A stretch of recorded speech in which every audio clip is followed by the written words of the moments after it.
Assalamualaikum warahmatullahi wabarakatuh. Sahabat ULC, pada kesempatan kali ini kita akan masuk kepada jenis yang ketujuh dari pembahagian isim-isim yang dibaca nasab, yaitu bab tentang istitsna atau yang disebut juga dengan keterangan pengecualian. Langsung saja kita mulai. Bismillahirrahmanirrahim. Qala al-musannifu rahimahullahu wa nafa'ana bihi wa bi'ulumihi fid dharaini amin. Babul istithna'i. Ini adalah bab yang menjelaskan tentang istithna. Wa huruful istithna'i thamaniyatun. Dan adapun huruf-huruf istithna ada 8 jenis. Wahia, dan adapun dia yang 8 itu adalah illa. Yang pertama adalah illa, yang bermakna kecuali atau selain, ya. Wa ghairu, dan ghairu. Wa siwa, dan siwa. Wa suwa, dan suwa.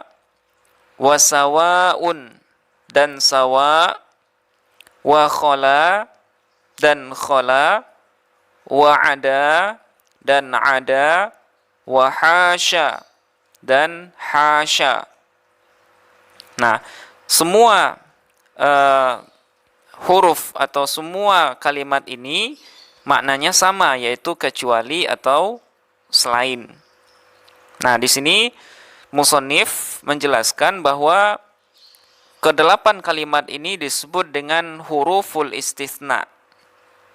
Padahal kalau kita perhatikan, yang berjenis kata sebagai huruf itu dari 8 kalimat ini adalah hanya kalimat illa saja. Ya, yang murni huruf itu adalah illa. Kemudian kalimat ghairu, siwa, suwa, dan sawa, ini dia berjenis kata sebagai isim, ya. Karena dalam penggunaan keempat kalimat ini nanti selalu idhofah kepada kata setelahnya. Nah, sementara kalau khala, ada, dan hasya, dia bisa berjenis kata sebagai haraf atau sebagai huruf istisna, kemudian bisa juga berkelas kata sebagai fi'il. Nah, tergantung nanti niat kita dalam melafazkannya sebagai apa. Boleh sebagai fi'il, kemudian boleh sebagai huruf istisna. Nah, berdasarkan hal ini juga, setidaknya ada 3 istilah dalam bab istisna ini yang harus kita pahami. Yaitu ada yang pertama disebut dengan adat istisna atau huruful istisna, ya, 8 kalimat yang sudah kita sebutkan. Kemudian ada yang disebut dengan mustathna, yaitu kata yang dikecualikan. Nah, biasanya dia terletak sesudah adat istisna, ya. Kemudian yang ketiga ada yang disebut dengan mustathna minhu, ya, tempat pengecualian. Nah, biasanya dia berada sebelum adat istisna. Nah, untuk masing-masing dari 8 kalimat ini, dia mempunyai kaidah tersendiri. Nah, sekarang musannif akan menjelaskan secara detail masing-masing dari kaidah itu. Kita lanjutkan. Fal mustathna bi illa yunsabu idza kana al kalamu tamman mujaban. Maka adapun mustathna, ya, bi illa dengan menggunakan illa, yunsabu, maka dinasabkan. Syaratnya idza kana al kalamu tamman mujaban. Apabila ada kalam, ya, kalimat sebelum illa itu taman, berbentuk tam lagi mujab. Nah, jadi Kalau mustasna dengan menggunakan illa, ya, maka mustasna itu akan mansub atau nasab dengan ketentuan kalam atau kalimat yang sebelumnya berstatus tam lagi mujab. Nah, sekarang apa itu tam? Kalimat tam adalah kalimat yang disebutkan mustasna dan mustasna minhunya. Nah, itu disebut dengan kalam tam, ya. Disebutkan mustasna dan mustasna minhunya. Kemudian mujab, yaitu kalimat yang bermakna menetapkan. Dalam arti kata, kalimat tersebut tidak dimasuki oleh adat nafi yang menidakkan, atau nahi yang melarang, ataupun adat istifham, ya, kalimat tanya. Nah, ketika sebuah kalam tidak didahului oleh 3 jenis kata ini, nafi, nahi, dan istifham, maka kalam disebut dengan kalam yang mujab. Nah, ketika kalam sebelum illa itu tam dan mujab, maka mustasna atau kalimat yang sesudah illa itu dihukumi nasab sebagai mustatsna. Nah, nahu qamal qaumu illa zaidan. Seperti misalnya qamal qaumu illa zaidan. Telah berdiri kaum itu kecuali Zaid. Nah, dalam contoh ini Zaidan adalah mustatsna yang dibaca nasab, ya. Kenapa kok dia dibaca nasab di sini? Karena kalimat atau kalam sebelum illa itu berbentuk tam, ya, kemudian juga berbentuk mujab. Nah, dikatakan tam karena di sini disebutkan mustasna dan mustasna minhu, ya. Nah, di sini mustasna adalah Zaidan, kemudian mustasna minhu adalah al-qaumu. Kemudian kalimat ini juga berstatus mujab, dalam artian dia tidak didahului oleh adat nafi, nahi, dan istifham. Nah, itu makanya Zaidan dibaca nasab. Nah, kalau kita analisis, Zaidan posisinya sebagai mustatsna, hukumnya nasab, tanda nasabnya fathah karena dia isim mufrad. Nah, kemudian wa kharajan nasu illa amron. Dan manusia telah keluar kecuali si Amr. Nah, ini contoh yang sama dengan contoh sebelumnya. Amron nasab sebagai mustatsna karena kalimat sebelumnya berstatus tam lagi mujab. Nah, ini kaidah pertama untuk illa, ya. Nah, kemudian yang kedua, wa in kanal kalamu manfiyan tamman jaza fihil badalu wan nasbu 'alal istitsna'i.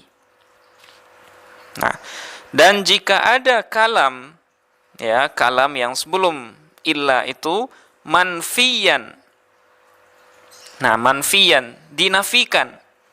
Dalam arti kata, kalam sebelum illa ini didahului oleh adat nafi atau nahi ataupun istifham, kemudian taman lagi tam. Nah, tam sudah kita jelaskan tadi, disebutkan mustasna dan mustasna minhunya. Jaza fihil badalu, maka boleh pada kalimat yang setelah illa itu al badalu, ya, sebagai badal, posisinya sebagai badal, wan nasbu, dan boleh juga nasab alal istitsna'i sebagai mustasna.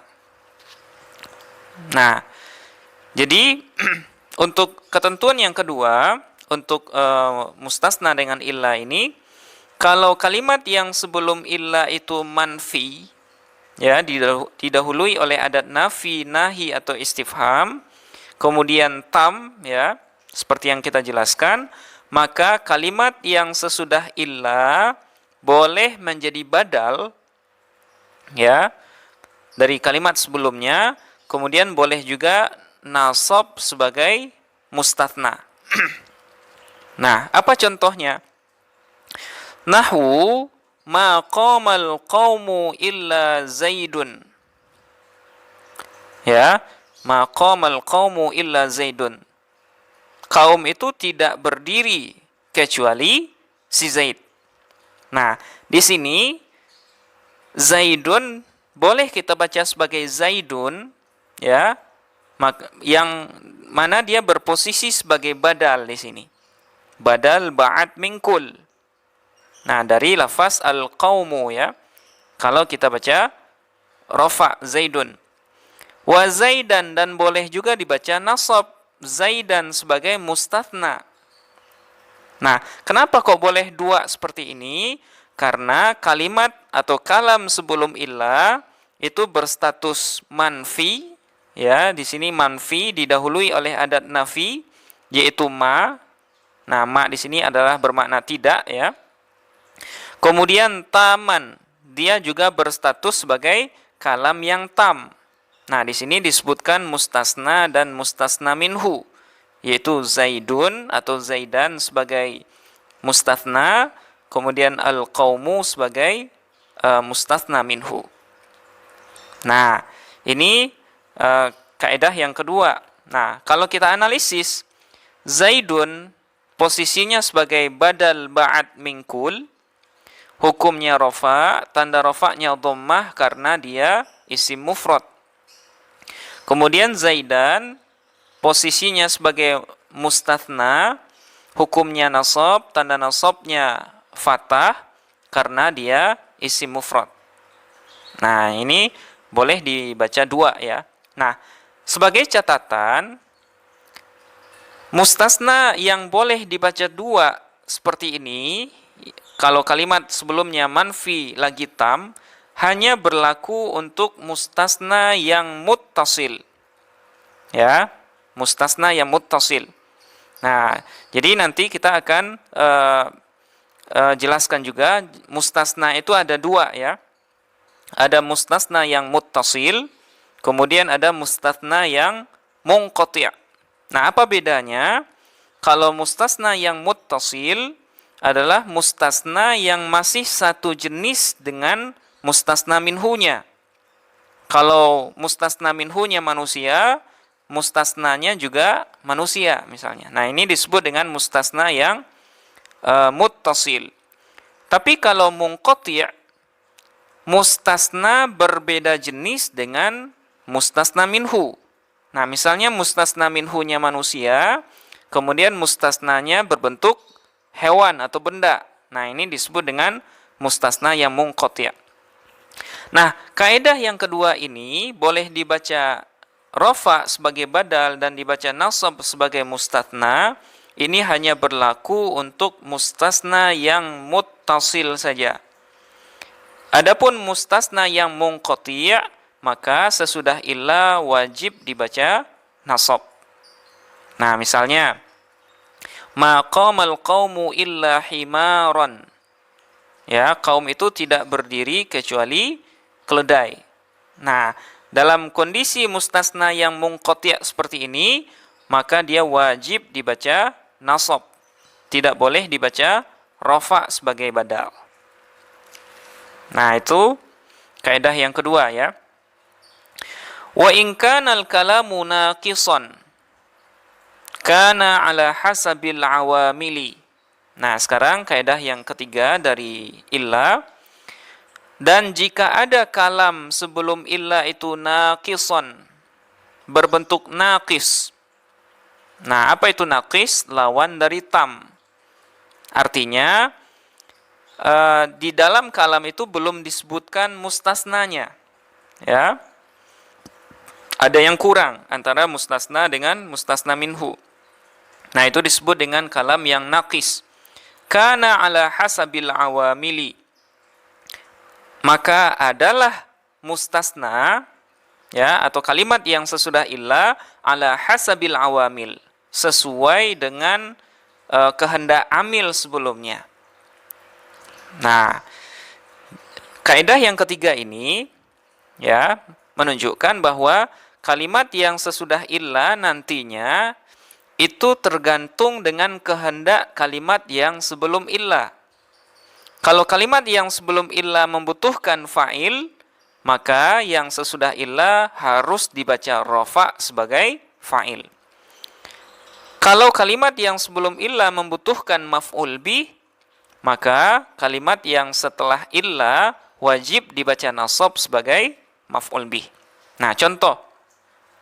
Nahu ma qama illa Zaidun. Seperti misalnya kalimat ma qama illa Zaidun, tidak berdiri kecuali si Zaid.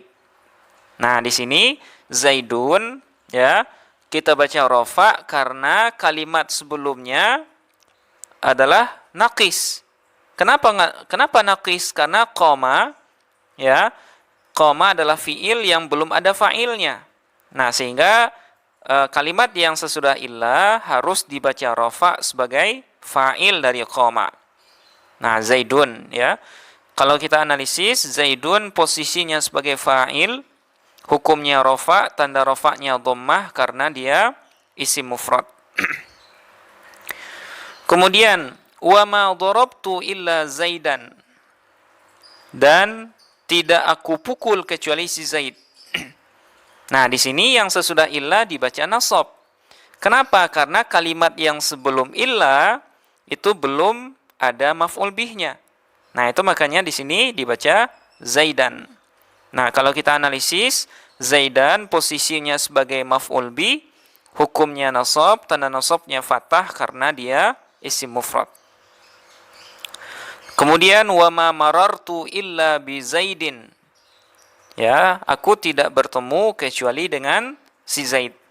Nah, pada contoh yang ketiga, Zaid dibaca majrur karena dia dijarkan oleh bi yang masih ada kaitan dengan kalimat sebelumnya, yaitu marartu.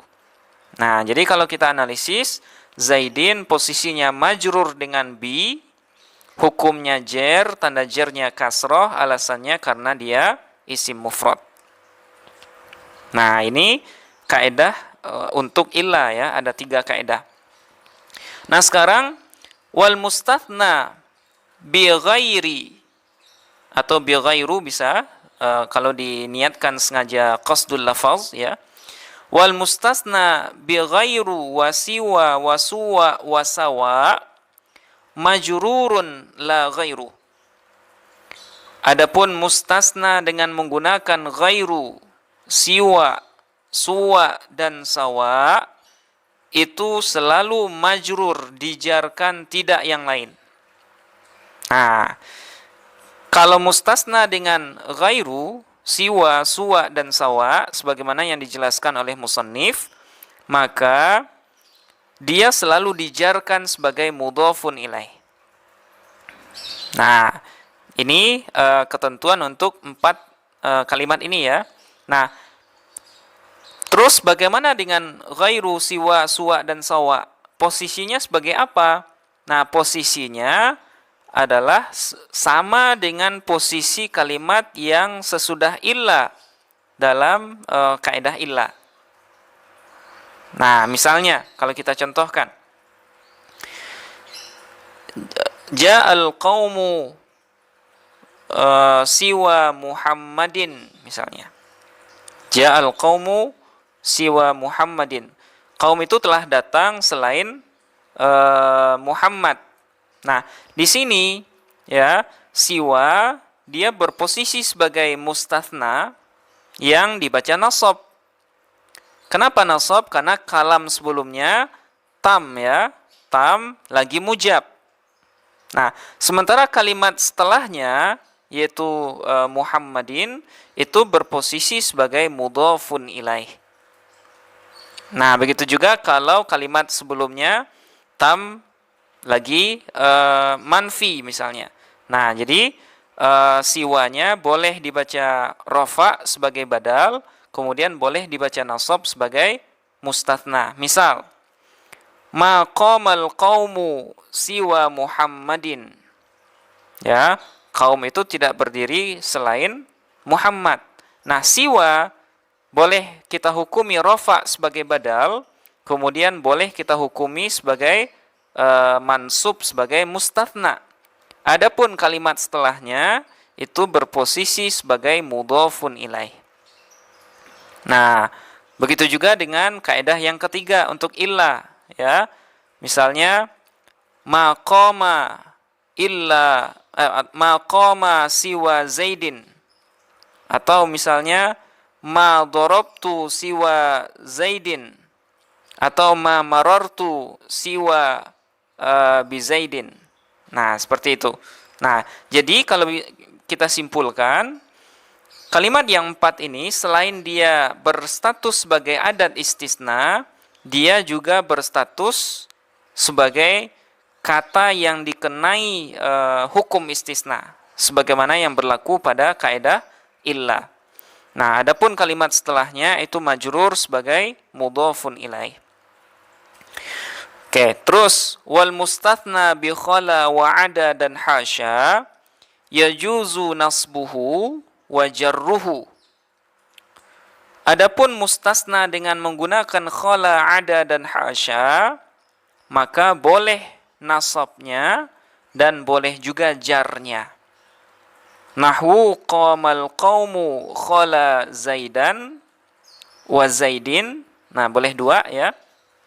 Seperti misalnya qamal qaumu khala Zaidan wa Zaidin, telah berdiri kaum itu selain Zaid.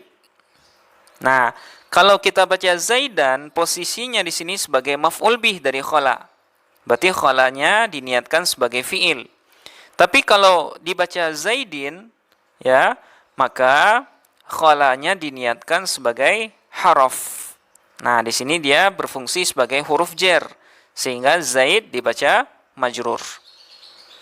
Kemudian wa'ada amron wa amrin. Nah, boleh amron, ya, sebagai maf'ul bih, boleh juga amrin sebagai majrur dengan ada. Kemudian wahasya Zaidan wa Zaidin. Boleh hasya Zaidan, Zaidan sebagai maf'ul bih. Kemudian Zaidin, boleh juga Zaidin sebagai majrur dengan hasya. Nah, seperti ini ketentuan untuk khala, ada dan hasya. Tergantung dari anggapan kita, apakah khala, ada, hasya itu kita anggap sebagai fiil atau sebagai haraf, yaitu huruf jar, ya. Nah, kalau kita baca Zaidan, analisisnya Zaidan posisinya sebagai maf'ul bi, hukumnya nasab, tanda nasabnya fathah karena dia isim mufrad. Tapi kalau kita baca Zaidin, posisinya majrur dengan khala, hukumnya jar, tanda jarnya kasrah karena dia isim mufrad. Nah, inilah rincian dari istisna. Mudah-mudahan bisa dipahami. Assalamualaikum warahmatullahi wabarakatuh.